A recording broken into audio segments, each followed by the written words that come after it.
When Captain Britain throws his mighty scepter, all those choose to pose his scepter must yield her. That won't work.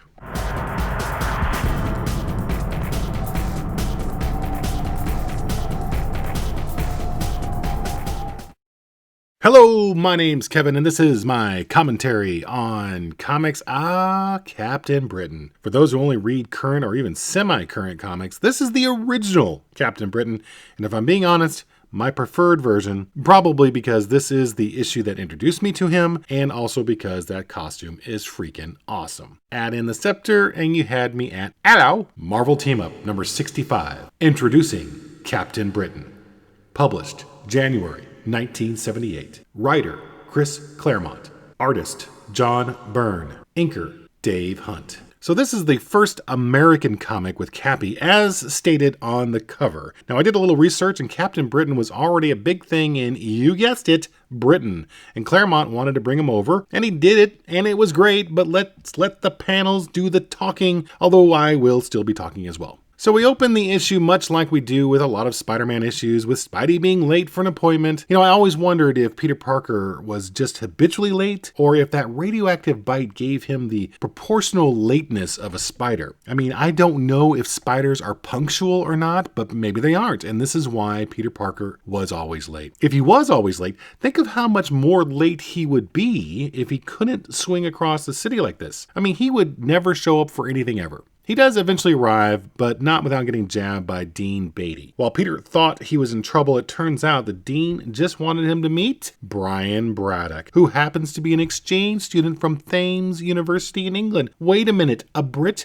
When Captain Britain is supposed to be in this book? Wow, two guys from across the pond in the same book? An amazing coincidence. Just as a side note, I don't know why Peter looks so angry here in this panel. He just really does look mad for some reason. He's not in trouble, so why would he be mad? I don't know. It does turn out, however, that Peter signed some form saying that he was apparently willing to house an exchange student, and the university has run out of housing on campus, so they're putting them in students who have private apartments. Yeah, because that's a thing. Peter wants to complain about it, but then finds out he'll get $50 a week for doing that, and I guess that's all it takes, $50 whole a week. Now, I know this is 1978, but that still doesn't seem like a lot of money, even back then. Anyone know the financial implications of earning extra $50 a week in 1978? Let me know in the comments below, and hey, now's a great time to also hit that like button, subscribe to my channel, get those notifications going. What happens if we have a multi-post thread about the financial implications of earning an extra $50 a week in 1978? You don't want to miss out, so subscribe today! Anyway, Pete agrees, and now let's see what the bad guys are doing. What? You didn't think there would be bad guys in this issue? These two dudes, who are also British, you can tell by the Struth exclamation.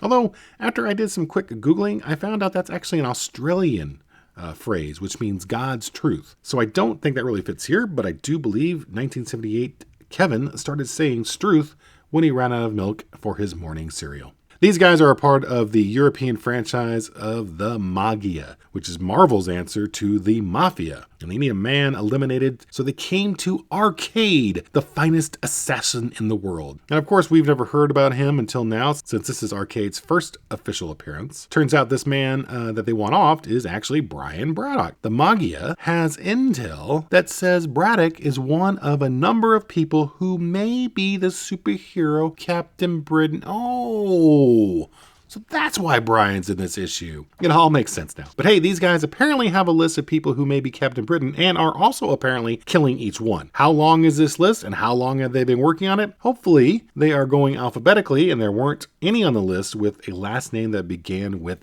A. So they're starting with Brian Braddock, which would be actually pretty good. Pretty good guess. Maybe if I had saved my commentary until after we get to the next panel, because here we see some woman eavesdropping on the criminal conversation, and she says they're planning on 2 murders, which is Googling,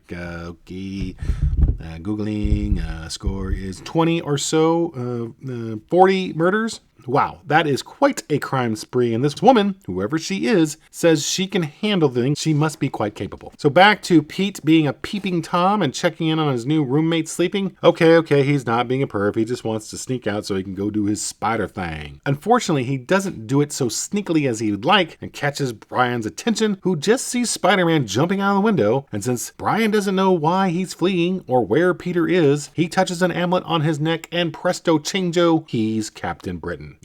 So the bad guys were right. So following rule number 8 of the superhero code book, if thou is a superhero and thou dost see another superhero for thy first time, thee and he must fight. And they do. Now I love this shot here of Captain Britain using his scepter to kick Spidey in midair. It's just kind of a cool effect that he's swinging off a flagpole or something, just kind of hanging there. The two battle for a few pages and pretty much Captain Britain has the upper hand, but Spidey does get in a few licks. Of course, he didn't count on Cap's star scepter having a force field, and it's about here that Spidey figures out that it's just a bit coincidental that a blonde British superhero shows up on the same day that he gets a blonde British roommate. So he snags Captain Britain's scepter, but he didn't realize that without it, Cappy can't fly. And then Spidey let Captain Britain fall to his death, the end.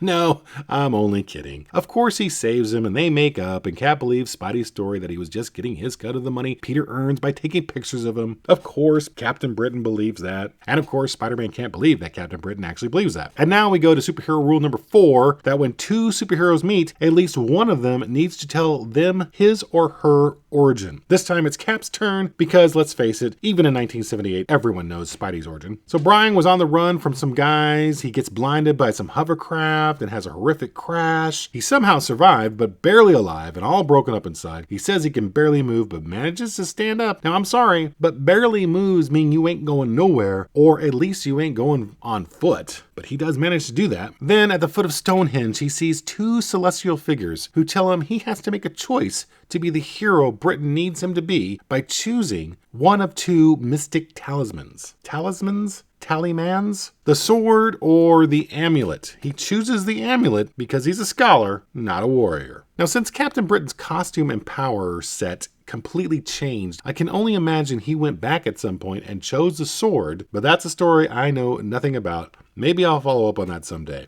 But for now, however, our heroes, now that we know how Captain Britain got his powers, need to beat feet as the cops arrive, and you know our superheroes never like to explain things to cops. Superhero rule number 32, don't you know? They do elude the police, and just as Cap is about to step in front of a garbage truck, that said garbage truck scufflangs on them. Saflang. Saflangs is the sound effect chosen there. I mean, I think flang alone probably would have worked, but saflang? Saflang? Maybe that's right. At any rate, our heroes are captured by none other than the assassin we saw earlier, Arcade. And now we have to wait until next issue to be introduced to one of the weirder ways for superheroes, or anyone for that matter, to die in Murder World. So I'm Kevin, and that was my commentary. You know, I really know nothing about the early days of Captain Britain, or just how he did transform into the much bigger and less scholarly looking Cap that we know today, or I knew from a few years back. I really have no idea what he looks like now, or even if he's still around. I did a little Googling and saw a lady version, so who knows? There's not much on Marvel Unlimited other than a 15-issue series called Captain Britain and the MI-13, which may explain some of this. I may check that out someday.